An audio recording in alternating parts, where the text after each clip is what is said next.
వెస్టేషియా నుంచి crude oil సప్లైకి ఆటంకాలతో కేంద్ర ప్రభుత్వం కీలక నిర్ణయం తీసుకుంది.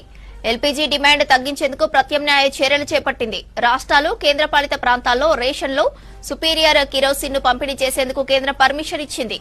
సుపీరియర్ కిరోసిన్ సప్లై కేవలం రేషన్ షాపులకే పరిమితం కాకుండా ఎంపిక చేసిన జిల్లాలోని పెట్రోల్ బంకులతో అమ్మకాలు జరిపేందుకు అనుమతి ఇచ్చింది మోదీ సర్కార్. ప్రభుత్వం గుర్తించిన ఒక్కో బంకులో 5,000 లీటర్ల కిరోసిన్ ను స్టోరేజ్ చేసుకునే అవకాశం ఉన్నట్లు ఏజెన్సీలు తెలిపాయి. ముడి చమురు రిఫైనరీ నుంచి వచ్చే ఉత్పత్తిలో అత్యంత శుద్ది తర్వాతనే సుపీరియర్ కిరోసిన్ తీస్తారు. ముఖ్యంగా కుకింగ్, నివాసాల్లో దీపాలు వెలిగించేందుకు వినియోగిస్తున్నారు. సుపీరియర్ కిరోసిన్ నుండి వెలువడే పొల్యూషన్ తక్కువగా ఉంటుందన్నారు అధికారులు. వెస్టేషియా నుంచి క్రూడ్ ఆయిల్ సప్లైకి ఆటంకాలతో కేంద్ర ప్రభుత్వం కీలక నిర్ణయం తీసుకుంది.